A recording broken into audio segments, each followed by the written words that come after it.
E olha só, pessoal, o Elon Musk, ele declarou que a recessão global vai durar até 2024. Então vamos entender exatamente essa situação e eu gostaria de aproveitar esse vídeo aqui para dar uma resposta aí para dois inscritos que ou não entenderam ou apenas discordaram do meu ponto de vista. Meu nome é Marcos Eduardo, sejam bem-vindos ao meu canal. Desde já te convido a se inscrever e ativar o sino das notificações para ficar sempre por dentro de tudo que acontece. Deixa um like nesse vídeo para você dizer para a plataforma que esse conteúdo aqui é algo de extrema relevância. E o primeiro link que estará na descrição é o da Binance. Essa aqui é a maior corretora de criptomoedas do mundo e ao utilizar meu link para cadastrar-se, você terá um total de 15% de desconto em todas as taxas de trade. O segundo link será referente a um robô de operações que trabalha com a API na Binance e em várias outras corretoras. Tendo dito isso, eu vou começar dando a resposta que não tem a ver diretamente com o tema desse vídeo, mas eu acredito que seja interessante a gente deixar aqui à vista de todos, tá? Eu tampei o nome das pessoas e a foto delas porque existem algumas regras de uso livre da plataforma, mas infelizmente elas são muito relativas, né? Então mesmo que a pessoa tenha uma imagem na rede mundial de computadores, você mostra aquela imagem, basicamente a pessoa ela pode achar ruim que você mostrou a imagem dela, tá? Então, por isso eu tampei. Então, o que eu havia dito, né? Eu fiz um comentário a respeito do fato do filho do Daniel, aliás, desculpa, filho do Leonardo, né? Confundi o cantor Leonardo com o Daniel. O filho do cantor Leonardo, ele achou nojenta a escolha do pai dele, né? Ele falou que ele tem nojo da escolha do pai, a escolha política do pai. E ele não só falou isso, e assim, ele não chegou e falou isso pro pai, talvez ele até tenha falado, mas ele falou publicamente a respeito do pai dele, tá? Então assim, ele legal, você apoia o Lula, muito bom, né? Que você não que o fato de você apoiar o Lula seja bom, mas o fato de você tomar decisão na vida é bem legal, né? Ruim é quando você tá encostado tanto na opinião dos outros quanto na casa dos outros ou usando dinheiro dos outros, né? Mas é muito legal você ter sua própria opinião e tudo, eu apoio totalmente. Mas é aquela coisa, né? A pessoa ela falou algo na rede mundial de computadores, ela tá disponível para receber comentários, reclamações, elogios e tudo que vier, né? Quantas vezes já fui xingado aí. Então, o que eu disse é que a forma com a qual ele falou, ele expressou a opinião dele foi desrespeitoso em relação ao pai. E eu, pelo menos, fui educado de uma seguinte forma, que quando você vai conversar com seu pai ou conversar com a sua mãe, você não conversa igual o coleguinha da escola, você não conversa igual o amiguinho, você não conversa igual qualquer outra pessoa, tá? O seu pai e sua mãe você tem que honrar. Então, por conta disso, se fosse, por exemplo, comigo, né, minha filha falasse assim comigo, ai pai, eu tenho nojo da sua escolha, pra mim seria um desrespeito, eu não ia gostar disso nem um pouco. Bom, e daí veio primeiro a Daniele, né, que tá aqui em cima, e falou assim, divergir é desrespeitar? Nossa! E não, Daniele, você discordar do seu pai e da sua mãe não tem problema nenhum, tá? Isso daí não é desrespeito, mas dependendo com a forma com a qual você vai falar isso, é sim desrespeitoso, tá? Então, discordar não é errado, não tem problema, você pode discordar de todo mundo. Daí veio o Marcelo T.O. e falou o seguinte, o que ele disse é que tem nojo da escolha política do pai e não do pai. Exatamente. Eu vi ele falando, né? E ele falou que ele tem nojo da escolha do pai. Isso daí eu ouvi, que o nojo não era do pai. Então, novamente, né? Não é a questão, não é o problema dele. Não é o problema dele discordar, né? Mas é a forma com a qual ele fala isso daí. Agora, se você tem um filho, daí o filho chega e fala assim, eu tenho nojo da sua escolha, pai. E você acha tranquilo? Cara, eu não vou interferir na forma com a qual você cria seu filho, sua filha, enfim. Eu não vou interferir nisso. Pra mim, isso daí é errado. Na minha família, isso é errado. Eu sou o homem eu sou o homem aqui da casa. Eu que sou responsável pela minha família. E isso pra mim é um tremendo desrespeito, tá? Nem minha esposa fala assim comigo. Eu também não falo assim com a minha esposa. E eu também não falo assim com a minha filha. E cá pra nós, está certíssimo, é Lula sim. Cara, eu até consigo respeitar o cara que vai votar no Lula, o cara que vai votar no Bolsonaro, o cara que vai votar nulo e tal, mas uma coisa que eu não consigo respeitar é quem fica passando pano pra político. Isso daí, pra mim, tipo, militância é um negócio que, agora sim, como você não é meu pai, não é minha mãe, Marcelo, militância, pra mim, é um negócio que dá um pouquinho de nojo, sabe? Eu tenho nojo disso aí que você tá fazendo. É Lula sim. É Lula assim. Faz o Lzinho também. Bom, essa é a minha opinião. Agora vamos falar a respeito do tema central aqui desse vídeo, que a gente já deu as respostas respectivas aí, né? Então, o Elon Musk está falando a respeito da próxima recessão, tá? Então, o Bitcoin pode passar todo o tempo que resta até a próximo halving lutando contra a recessão, sugeriu Elon Musk. Em uma postagem publicada no Twitter em 21 de outubro, o CEO da Tesla revelou sua crença de que o mundo só sairá da recessão na primavera de 2024. Depois que os Estados Unidos entraram em uma recessão técnica com os dados do PIB, que é o Produto Interno Bruto, do terceiro trimestre, o debate continua sobre o quanto a situação poderá ficar ainda pior. Para Musk, que previu há muito tempo que a economia dos Estados Unidos entraria em recessão, a probabilidade de uma desaceleração global persistente agora é real. Quando questionado no Twitter por quanto tempo ele considerava que a atual recessão poderia durar, o homem mais rico do mundo foi evasivo, mas errou por anos em vez de meses.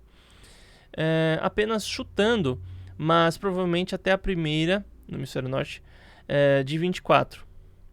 Até a primavera de 2024, escreveu ele, acrescentando que, com certeza, seria bom ter um ano sem um evento global horrível também.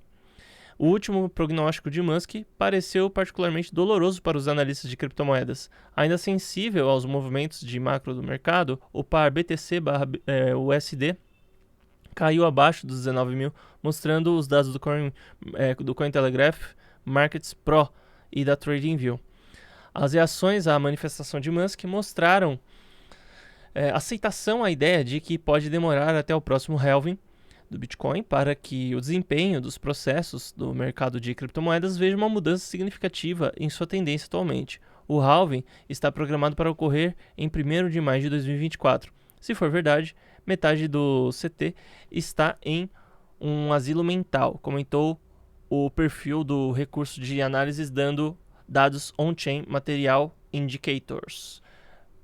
Bem, pessoal, eu sou particularmente contra ao recurso chamado ad hominem, né, que é simplesmente um conceito em que você esquece totalmente a ideia que foi apresentada, esquece totalmente o argumento, o texto, o livro, enfim, pega o autor, vê tudo que ele já fez de ruim no passado e desconsidera a ideia dele com base em quem é aquele autor, tá? Eu não sou a favor disso, eu sou a favor de discussão de ideias.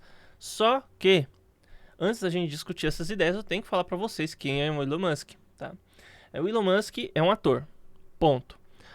É um multibilionário, cientista, não sei o que, não sei o que. A primeira coisa que ele é um ator, é uma pessoa que simplesmente é orientada por ideais a nível mundial, sobre o que ele deve fazer, como ele deve agir, o que ele deve falar. Ele é simplesmente um ator, tá? Tem gente que fala assim: mas para você ser...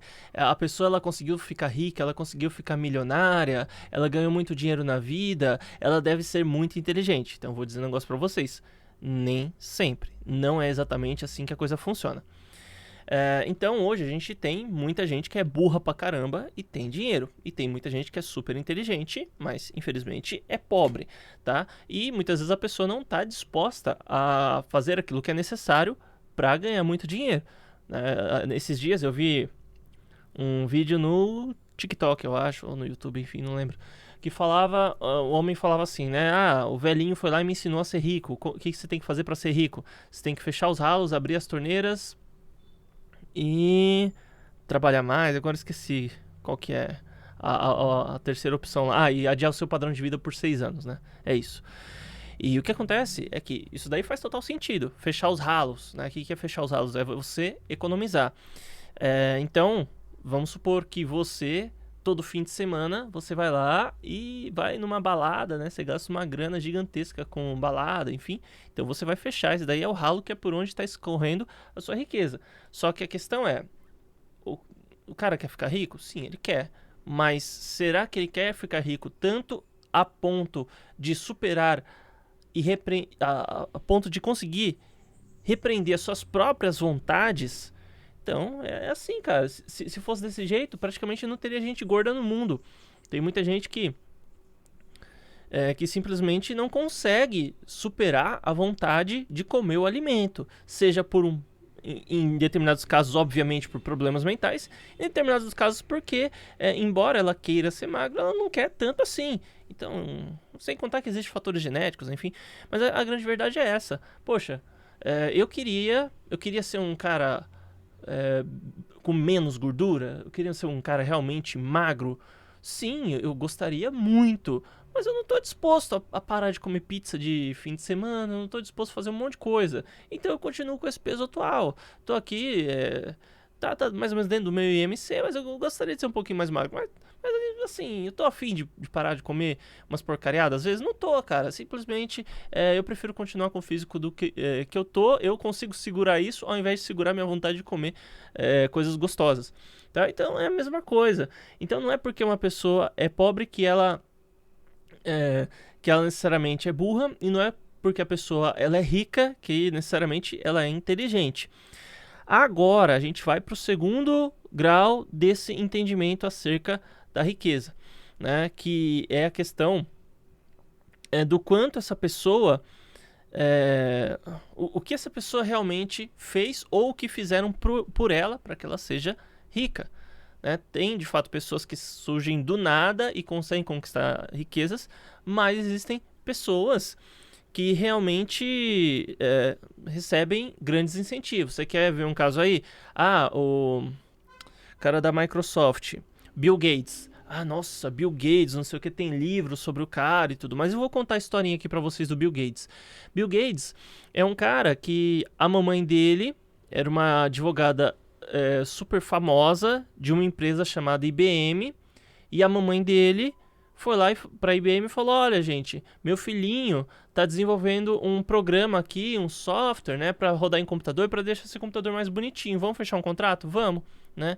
Daí o que o Bill Gates fez? Praticamente roubou a ideia do Steve Jobs, né, que era o verdadeiro gênio da dupla. Era o cara que realmente era inteligente. E daí, Bill Gates é burro? Não, ele não é burro. Só que ele estava até disposto a passar por cima da moral e da ética pra ficar rico. E dane-se, tá ligado? Basicamente isso, dane-se.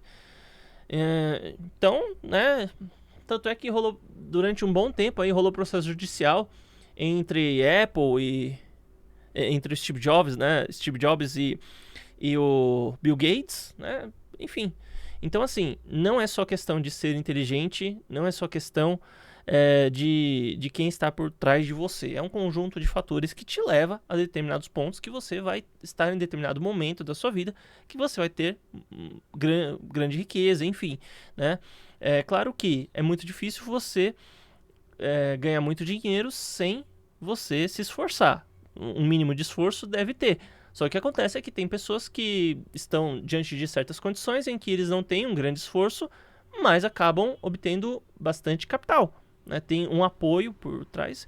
E o Elon Musk, o tipo de apoio que existe em torno dele, do meu ponto de vista, é um apoio que não se mostra. Né? É um apoio que está envolto aí com o que a gente costuma falar a respeito das grandes famílias que dominam o mundo. Então, do meu ponto de vista, esse é Elon Musk. É um cara que é um ator dessa nova ordem que está por vir. Algumas provas disso. A primeira prova que eu vejo é o fato dele se contradizer em relação a várias publicações, né? Manipulação das pessoas. Então o tempo todo ele fica falando: olha, moeda tal, né? Daí ele mete lá 700% na moeda tal. Moeda XYZ. Ok. Ele de vez em quando faz uma publicação, apaga e publica outro negócio por cima. Bom, até aí podem ser coisas de pessoas normais. Outro ponto interessante é o próprio ponto de vista dele em relação ao Bitcoin. Então, o Bitcoin, ele chegou e falou assim: Bitcoin é lindo e maravilhoso, vamos aceitar aí nas minhas empresas e tudo mais. E você sabe que a Tesla, né, a bandeira que a Tesla levanta é a bandeira ecológica, né, de poluir menos e tudo mais. Daí, qual que é a empresa do cara? A empresa do cara é uma empresa que está dedicada a melhorar o meio ambiente, embora o objetivo final seja o dinheiro, o poder, enfim. Mas essa é a bandeira que eles levantam. Daí você fala, então carros elétricos são muito melhores. Não, os carros elétricos, durante a fabricação, principalmente da bateria, eles poluem bem mais do que um carro movido a combustível fóssil. Combustível fóssil, se é que isso daí é realmente combustível fóssil, né? A gente tem suposições a respeito do que é o petróleo, mas a gente nem sabe se o petróleo realmente é assim e ninguém conseguiu provar nada. Só tem um conjunto de suposições. Tendo dito isso, então, ele é dono de uma empresa também que levanta essa bandeira verde e ele se você pega como que o carro é feito, ele polui bem mais. Então, assim, que história é essa, né? E só para você ter uma ideia, essa bateria periodicamente precisa ser trocada. Quando chega perto da linha em que o carro começa a compensar ecologicamente mais do que os carros movidos a combustível, simplesmente ele tem que trocar a bateria. Tá? E daí acaba não compensando de novo. Tá? Então, o carro elétrico ele polui muito mais o meio ambiente, pelo menos os de hoje, do que os carros tradicionais, movidos a gasolina, álcool, diesel, enfim. Então você já vê assim como é contraditória a vida desse cara. Daí ele falou, vamos aceitar Bitcoin é legal, Bitcoin não se quer, Bitcoin. Daí do nada, Bitcoin polui meio ambiente. Até que isso mude, não vou trabalhar mais com Bitcoin. Daí depois, pessoal, não é bem que eu não vou mais trabalhar com Bitcoin. Até tem Bitcoin guardado, mas... Então assim, daí você vê um cara que não entende, ou não entende nada, ou é malandro o suficiente para tentar enganar milhões de pessoas, porque ele tem milhões de seguidores, milhões de pessoas sobre o real, o que realmente está por trás aí de suas empresas e suas intenções. Então, é uma pessoa que está disposta ou a enganar muita gente, ou ele está se enganando, uma coisa ou outra. Diante disso, você vê qual é o currículo do cara para tentar entender se isso daqui realmente é verdade. Daí você vê. A recessão global pode durar até o próximo halving em 2024. Então, realmente, pode durar até o próximo halving. Agora a gente não analisando quem disse, analisando apenas a informação. Mas é muito subjetivo a gente pegar uma data de 1 a 2 anos e falar que o negócio vai acontecer, tá? Se você ainda pega lá o gráfico e fala assim, olha aqui, a gente tem um topo duplo, olha, eu me baseei aqui nas bandas de Bollinger para ver a movimentação, eu olhei ondas de Elliott, né, sei lá, cara, qualquer coisa, mas ele simplesmente tirou das nádegas dele essa informação de que até não sei o que vai ser não sei o que, tá? Basicamente não faz o menor sentido, tá? Tanto é que o Elon Musk uma vez fez uma publicação a respeito do Dogecoin. Ele falou assim, agora voltando a Elon Musk, né? A gente já falou assim que não faz sentido essa análise dele. Aliás, não que não faça sentido, é uma análise não fundamentada. Não tem fundamentos, ou pelo menos ele não apresentou tais fundamentos. Então é muito fácil chegar e falar assim, tal coisa vai acontecer em tal data, mas como, quando, por quê, né? Exatamente quando? A gente sabe que sempre que ocorre os ciclos de alta do Bitcoin, são próximos aí dos halvings, né? Então, é uma suposição básica. Agora fala que a economia mundial, a recessão vai durar até lá. Eu acho um pouco forçado. Eu acho forçar demais a amizade. Então, como não tem base nenhuma, não foi apresentada base nenhuma, a gente não tem como considerar como seriedade. E agora o próprio Elon Musk também, a gente não tem como levar a sério o que ele fala. Então, assim, quem entende o mínimo a respeito de criptomoedas, sabe que o Elon Musk é um cara que está aí manipulando o mercado, fazendo muitas coisas eticamente duvidosas. E ele não é uma referência para você, se você entende o mínimo de criptomoedas. Agora, você que está de fora, para quem está de fora do meio cripto, o cara é uma referência gigantesca, sabe? E daí a gente não tem como dizer, só o verdadeiro criador dos céus da terra que pode perscrutar o coração humano para dizer se realmente ele está enganando as pessoas ou ele está apenas se enganando, né? Será que é por maldade que ele está fazendo essas coisas? Ou será que tudo isso é por acaso? A gente não tem como saber. Mas em relação a essa fala dele, também não faz o menor sentido sem uma fundamentação adequada.